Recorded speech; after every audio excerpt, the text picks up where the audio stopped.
Sistem Informasi Geografis atau bisa disingkat dengan SIG merupakan suatu sistem informasi yang mampu mengelola atau mengolah informasi atau data yang memiliki referensi geografis atau informasi spasial. Fungsi sistem informasi geografis ini untuk memasukkan, memproses, memanipulasi, mengolah, menganalisis, dan menyajikan data secara spasial atau keruangan. Sistem informasi geografis memiliki dua komponen. Komponen yang pertama yaitu adalah data sistem informasi geografis. Komponen ini memiliki dua jenis. Jenis yang pertama yaitu data spasial, yang merupakan data yang memiliki referensi spasial atau koordinat geografis, yaitu posisi terhadap garis lintang dan garis bujur. Terdapat dua jenis penyajian data spasial, yaitu data raster dan data vektor. Data raster itu menempatkan dan menyimpan data spasial dengan menggunakan struktur matriks atau piksel-piksel yang membentuk grid. Sedangkan data vektor yaitu menempatkan, dan menyimpan data spasial dengan menggunakan titik, garis, dan luasan. Yang kedua ada data atribut. Data atribut merupakan data yang menyimpan informasi tentang nilai atau besaran dari data spasial.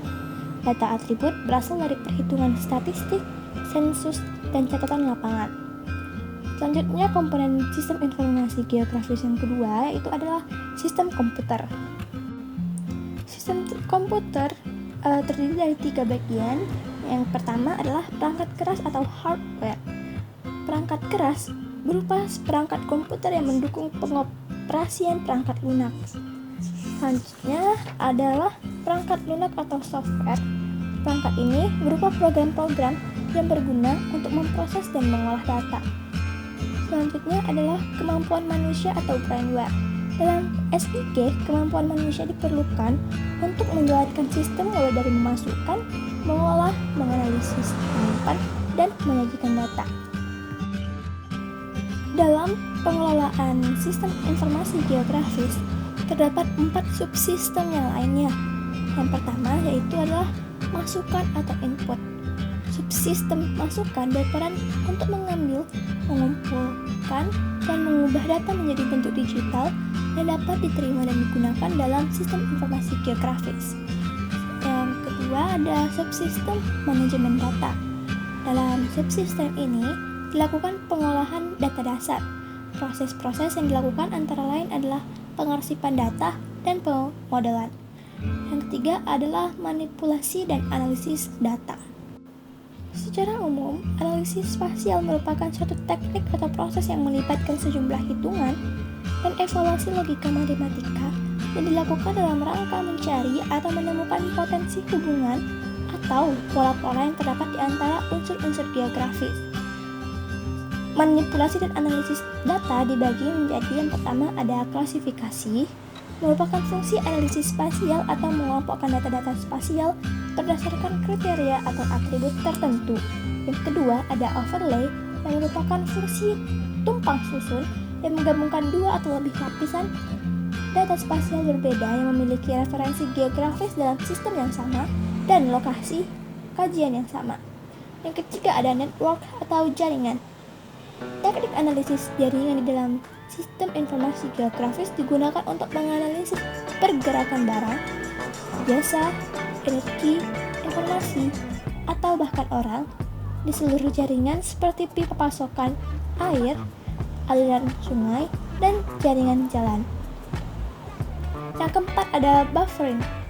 Analisis buffering adalah analisis dalam sistem informasi geografis untuk mengidentifikasi zona penyangga dengan jarak tertentu dari fitur geografis yang ada. Dan yang terakhir adalah analisis 3 dimensi atau 3D. Analisis ini adalah fungsi analisis sistem informasi geografis yang digunakan untuk menganalisis suatu objek di permukaan bumi secara 3 dimensi berdasarkan informasi koordinat X, Y, Z yang ada pada objek tersebut. Dan subsistem yang terakhir adalah subsistem output atau keluaran. Selain melakukan berbagai pengolahan data dengan sistem informasi geografis, data atau informasi yang dihasilkan berupa peta, tabel, dan diagram. Hasil dari sistem informasi geografis dapat disesuaikan dengan kebutuhan pengguna. Selain itu, data-data tersebut dapat diambil kembali dan dilakukan perubahan-perubahan sesuai dengan kebutuhan. Manfaat sistem informasi geografis. Sistem informasi geografis dengan segala keunggulannya dapat dimanfaatkan dalam berbagai bidang. Yang pertama ada bidang sumber daya alam. Sistem informasi geografis mempunyai peranan untuk menginventarisasi, memanajemen, dan kesesuaian lahan untuk pertanian. Selanjutnya di bidang perencanaan uang, sistem informasi geografis dapat digunakan untuk merencanakan permukiman penduduk. Dalam bidang kependudukan, sistem informasi geografis berperan dalam penyusunan data pokok, penyediaan informasi kependudukan, sosial, dan ekonomi. Dalam bidang pendidikan, sistem informasi geografis berguna untuk menentukan lokasi pendidikan, sistem informasi pendidikan, alat bantu pemahaman, dan pembelajaran untuk masalah-masalah geografi pada siswa. Dan yang terakhir ada di bidang militer, sistem informasi geografis berguna dalam menyediakan data spasial untuk analisis rute-rute perjalanan logistik dan peralatan perang. Baik, sekian dari saya. Wassalamualaikum warahmatullahi wabarakatuh.